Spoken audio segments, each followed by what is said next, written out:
10 verdades que você precisa saber sobre ele. Renault Kardian. Vale a pena? Não vale? É uma boa compra? Melhor recorrer a um Tera, um Pulse ou ficar com o Renault? Bom, você vai descobrir nesse vídeo aqui tudo que você precisa saber sobre a linha 2026 do Kardian. Ó o gato! Vem comigo, é depois da vinheta.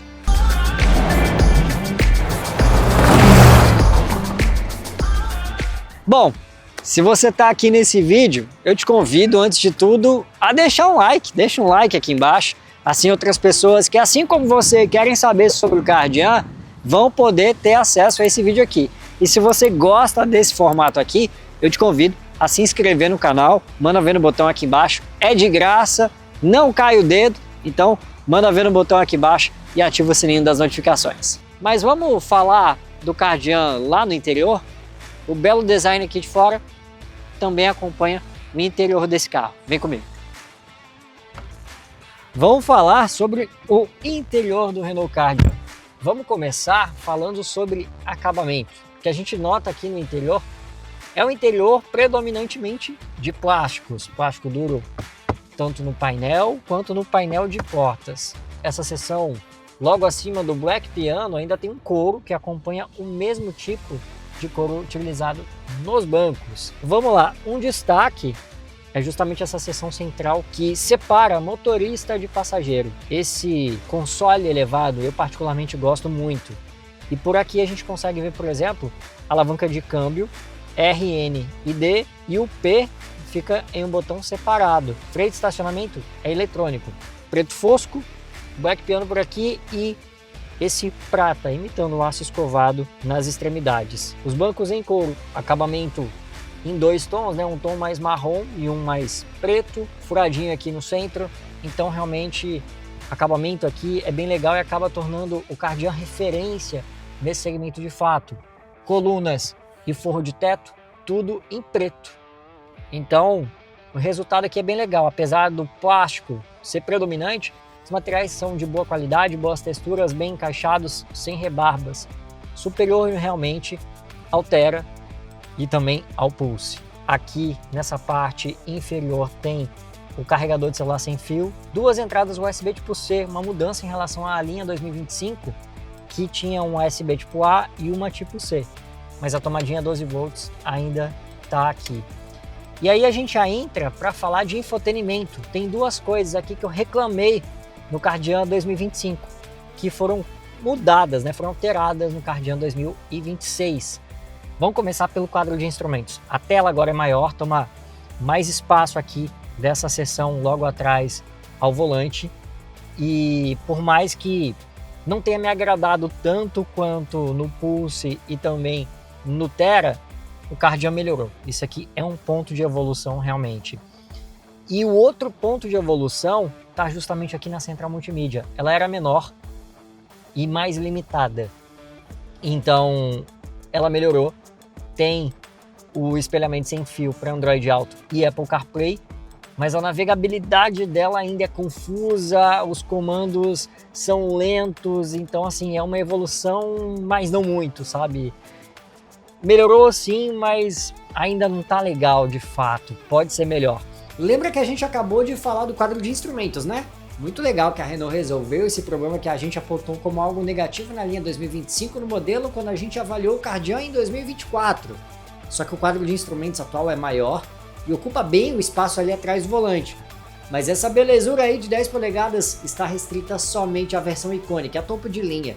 Quem comprar as versões mais baratas vai precisar se contentar com um quadro de 7 polegadas que a gente mesmo já reclamou dele. E uma coisa que ajuda o motorista aqui, esse carro tem 4 câmeras, dianteira, uma em cada retrovisor e traseira. A qualidade delas é muito baixa, ruim mesmo. Elas juntas não formam uma câmera 360, por mais que você consiga aí ter uma visão ampla do que acontece ao redor do carro na hora de fazer uma manobra. Você pode até escolher a câmera aqui tocando na tela, mas sejamos sinceros, os sensores de estacionamento, tanto dianteiro quanto traseiro, acabam cumprindo esse papel, né? Te mostrando o que de fato acontece aqui ao redor do carro. Melhorou? Sim, tá bom? Ainda não. E uma coisa que é bem estranha, botões de volume aqui em cima da central multimídia. Cara, isso é muito esquisito de fato. Pra gente falar ainda do volante, você tem acesso realmente às funções tanto do quadro de instrumentos quanto da central multimídia. Mas algumas coisas aqui da central multimídia não estão no volante, eles estão nessa haste aqui atrás, como aumentar e baixar o volume, passar a faixa, atender telefone. Cara, Renault, já passou da hora de largar isso aqui e colocar esses comandos no volante. Tem botão sobrando aqui, tem 1, 2, 3 botões sobrando, e se acertar direitinho aqui ainda dá para fazer algo bem interessante. Então, realmente nessa questão de infotenimento, o Kardian ficou devendo. Melhorou? Sim, temos uma evolução. Mas dizer que tá ideal? Não, ainda não. Por mais que tenha a entrada USB, carregador sem fio e espelhamento sem fio, ainda não tá o ideal. Vamos falar de uma coisa em que o Kardian é bom de verdade: espaço interno. Bora lá comigo? Bom, e aí a gente já começa a falar de onde o Kardian reina com tranquilidade: espaço interno.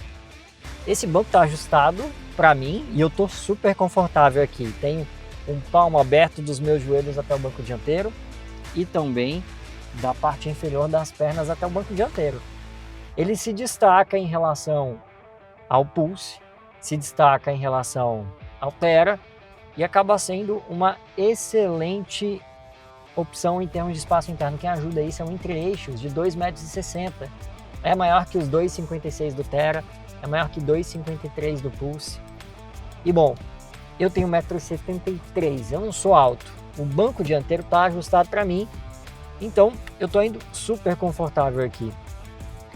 Passageiro do meio, né, vai ter que brigar um pouquinho pelo espaço nas pernas. Por quê? Porque você tem esse console central avançando aqui e o túnel ele é bem estreito, né? Se eu colocar os pés em cima do túnel, eu fico desconfortável. Mas se eu baixar para as laterais, eu brigo por espaço, mas estou melhor, né? Estou mais confortável. E essa posição central, apesar de eu ter as costas projetadas um pouquinho para frente, eu estou super confortável aqui. Eu também tenho um espaço relativamente bom para minha cabeça, né? Da cabeça até o teto eu tenho um pouco menos de um palmo aberto, isso na posição central. Na posição lateral, esse espaço é praticamente a mesma coisa. Esse assento ele é levemente mais alto do que os laterais. Não tenho porta-copos aqui, né? Naquele descansa-braço. Cintos de 3 pontos, encosto tipo vírgula, tenho essa alça que muita gente chama de diversos nomes. Eu quero saber como é que você chama aí na sua cidade, manda aqui embaixo nos comentários. E bom, realmente em espaço interno aqui o Kardian se destaca e acaba sendo uma referência. Mas não dá pra gente deixar de falar de porta-malas, já que a gente está falando em espaço. Vamos lá? Bom, para a gente continuar falando sobre espaço, vamos falar agora de porta-malas. Vamos abrir o porta-malas do Kardian. Ele pode ser aberto tanto pela chave quanto por um botão aqui ao lado dos LEDs de placas, né? Os LEDs ficam nas extremidades e o botão de abertura no centro. O que a gente vê é um porta-malas espaçoso.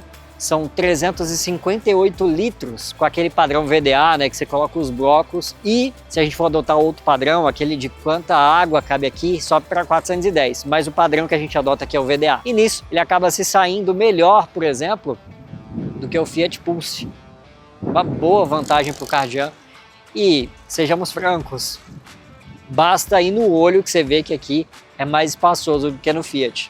Para a gente já falar agora em termos de dirigibilidade, vamos começar com alguns aspectos que o Kardian tem em relação aos concorrentes. O Thera tem ACC, aqui também tem ACC. Esse aqui também tem a questão do alerta de ponto cego, que para mim é um ponto muito positivo. Outra coisa que a gente pode ressaltar aqui é a questão do alerta de frenagem, né? Se você está se aproximando de um obstáculo, ele dá aquele alerta. O ACC dele, quando baixa de uma velocidade ali em torno de 20 km por hora, um pouquinho menos, ele desativa. Mas é uma função muito legal, funciona bem direitinho, você consegue regular diversas coisas, como a distância, por exemplo, do veículo dianteiro. Também tem um sistema de alerta de pedestre e de ciclista, é um carro que leva essa questão da dirigibilidade para um lado positivo. E uma coisa que a gente precisa falar também são os faróis. Os faróis são em LED, contam com neblinas em LED também. O que a gente nota é que são bons faróis, eles iluminam bem, são melhores do que os do Pulse,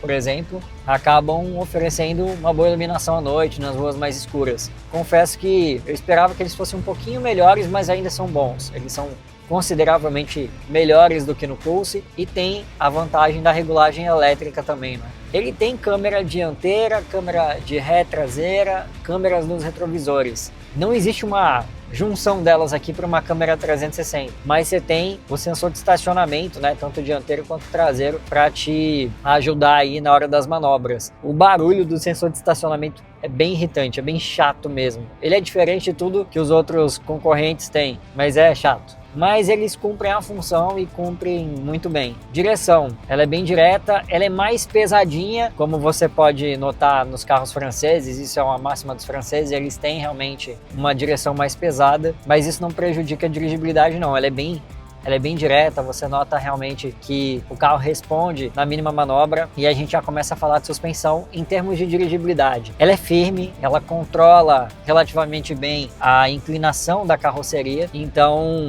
isso é um ponto positivo. Quem está tanto no banco do motorista quanto no banco do passageiro consegue de fato notar o quanto a suspensão acaba transmitindo as irregularidades, né? Solavancos, ruído também. Você tem um conjunto de pneu e rodas de 17 polegadas, o perfil das rodas é um pouquinho mais baixo, né? E com isso algumas pancadas acabam sendo um pouquinho mais secas, acaba transmitindo ruído aqui para dentro, mas o resultado em termos de conforto não é tão positivo assim. Ainda em termos de conforto, isolamento acústico é algo que a gente nota que o Kardian acaba deixando a desejar. Você ouve com frequência barulho de vento, você ouve os veículos ao redor, pneus rolando, barulho do motor invadindo com frequência. E uma coisa que eu queria observar é justamente em relação ao barulho do motor. Ele tem um ronquinho bem gostoso, um ronquinho mais encorpado. É realmente gostoso de ouvir. Mas se você gosta de silêncio absoluto, o Kardian acaba pecando nisso. Então, em termos de conforto, ele acaba se posicionando como um carro interessante, com bancos confortáveis, mas acaba pecando em algumas outras coisas, como ruído de vento, barulho dos pneus, barulho do motor. Então faltou um capricho um pouquinho maior da Renault nesse quesito. A plataforma dele vem do Sandero europeu, que por sua vez vem do Renault Clio, vendido na Europa, uma geração que a gente não tem aqui, né? Um modelo que já saiu do mercado há um bom tempo.